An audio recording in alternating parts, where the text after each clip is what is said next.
Are you looking for a fun, educational gift experience for a gamer? Have you wanted to build your own PC, but have found it too intimidating?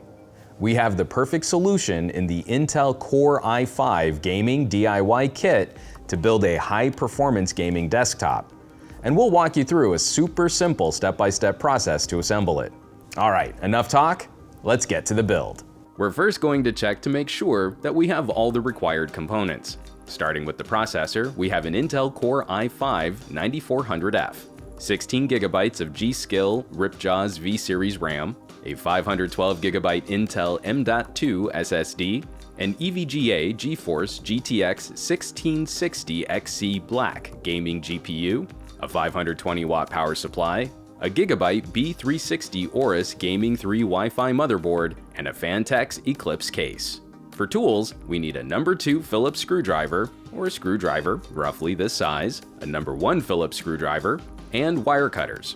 Scissors would work as well. We're going to move all of the other components out of the way for now and focus on unboxing the case and power supply.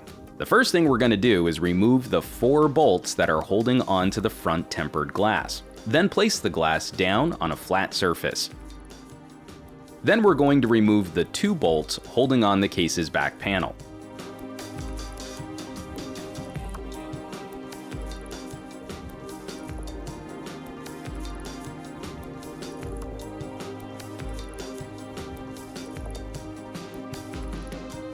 Next, we're going to find the correct power supply cables for our system in the black bag that came with our power supply.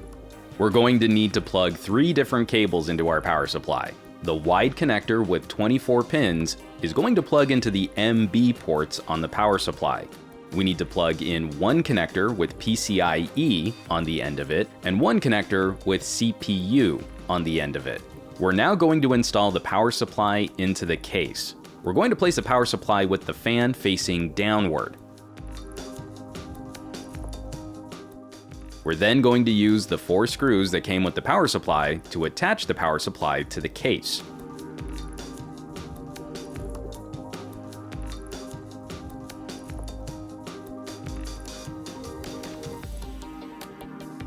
After we've done this, we're going to move our power supply in case so that we can get our motherboard ready. We're going to unbox our motherboard first and remove the SATA power connector, I/O shield, 2 small screws used to install our wireless and SSD modules, and the motherboard itself. We're going to begin by installing the processor. To open the socket, press down and then outward on the socket lever. Then pull up on the lever. You need to identify the CPU keying. There's a yellow triangle on the corner of the processor. This is going to be facing the lower left-hand corner of the motherboard. Gently place the processor in the middle of the socket according to the keying, and then lightly press down on the processor and wiggle your finger to ensure the processor is fully in the socket. Then move the socket mechanism down, move the lever up all the way back down, and then inward to lock it in place. Next, we're going to install our DRAM modules. We need to open the locking mechanisms for the 2nd and the 4th slot from the CPU. Next, we can remove our DRAM modules from their plastic clamshell. We orient the DRAM module so that the stickers are facing the processor. As we press the module into the slot, you will hear a firm click from the top and the bottom of the socket when it's fully inserted. Repeat this process for the 2nd module.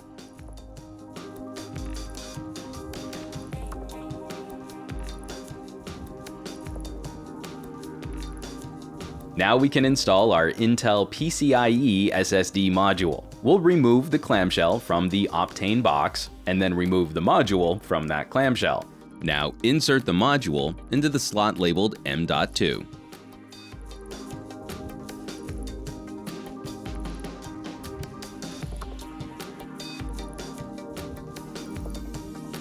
Next, we'll use one of the screws that came with the motherboard to install the module with a number 1 Phillips screwdriver.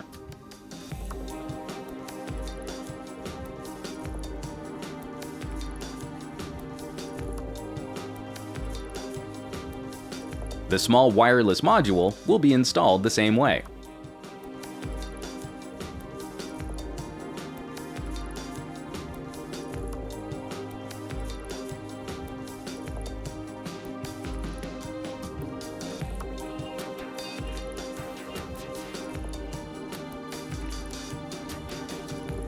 Next, we'll install our CPU cooler. Orient the cooler so that the fan connector faces the top of the board. Then line up the 4 retention mechanisms on the bottom of the cooler to the 4 holes in the motherboard. Then firmly press down on each of the corners to lock it into place. Tighten each corner by twisting it as shown by the arrow on each retention mechanism.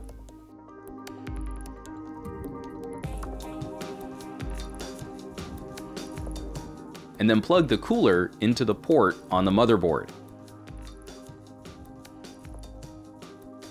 Now we're going to start installing the motherboard into the case. We'll first install the motherboard I/O panel. Orient the I/O panel so that you can read the labels. This side faces the back of the case. Press the I/O panel from the inside of the case outward.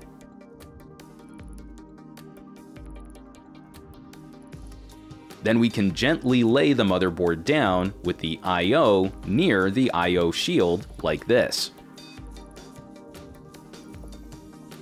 And then press the motherboard so that it's pressing against the I/O shield. Take the finely threaded screws that came out of the white box in the case and screw them into the 5 locations as shown.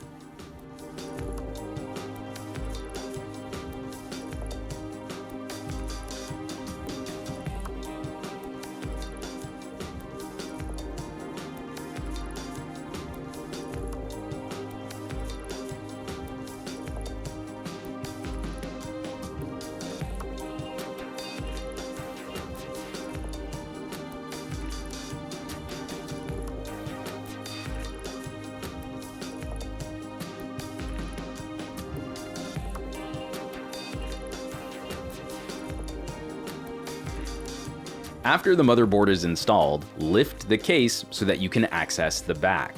Route the HD audio connector, the front panel button connector, and the USB 3 connector through the bottom of the case as shown.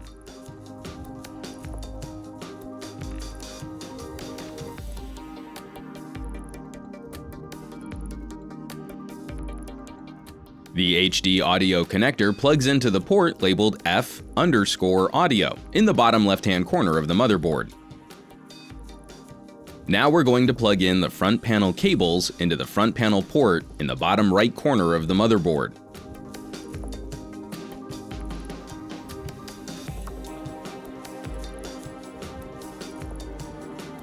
We can now plug in the USB 3 cable to the USB 3 port. Pay attention to the notch in the USB 3 cable and port. Now we're going to connect the motherboard with the power supply. First, run the large 24-pin power connector through the front side of the case. Then take the connector labeled CPU and run it to the top of the case and then to the front. Take the CPU power connector and install it into the motherboard in the top left corner. Take the large 24-pin and install it into the motherboard with the latch on the right. You should hear or feel a click when it's fully inserted. We're now going to plug in the case fan. There's a cable with 3 pins that will plug into the top 3 pins on the port labeled SYS_fan2. Ensure that the tabs on the cables are pointing to the left. We can then bundle all the slack on the cable together, tighten it with the zip tie, and then clip the excess off the zip tie with our wire cutters. We can then grab the PCIe power connector and run it to the front of the case. Next, we need to remove the PCIe slot covers so that we can install our graphics card.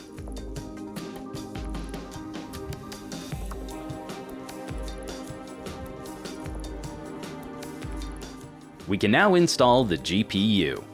Remove the rubber from the contacts on the bottom of the GPU and all other plastic. Line the GPU up with the topmost slot on the motherboard. Ensure the gold contacts are aligned with the slot, and then press it into the slot until you hear or feel a click.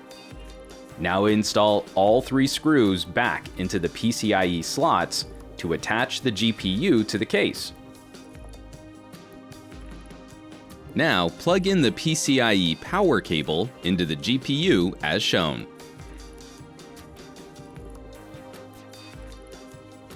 We can then install the case back panel. You can lightly pull on the cables to tuck as much of the cable slack as possible into the backside of the case. Then press and slide the back panel into place, and screw it in.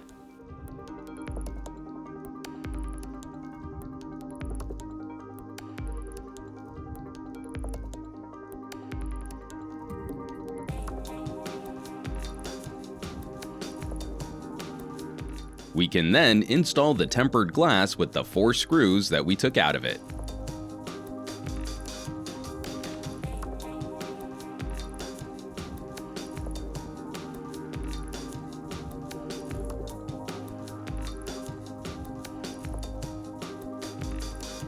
Congratulations! With that, your physical build is complete. This DIY kit also includes a copy of Microsoft Windows, along with free games and software. Check your email from Newegg for your game downloads, and visit the link on the screen and in the description below this video for help installing Windows.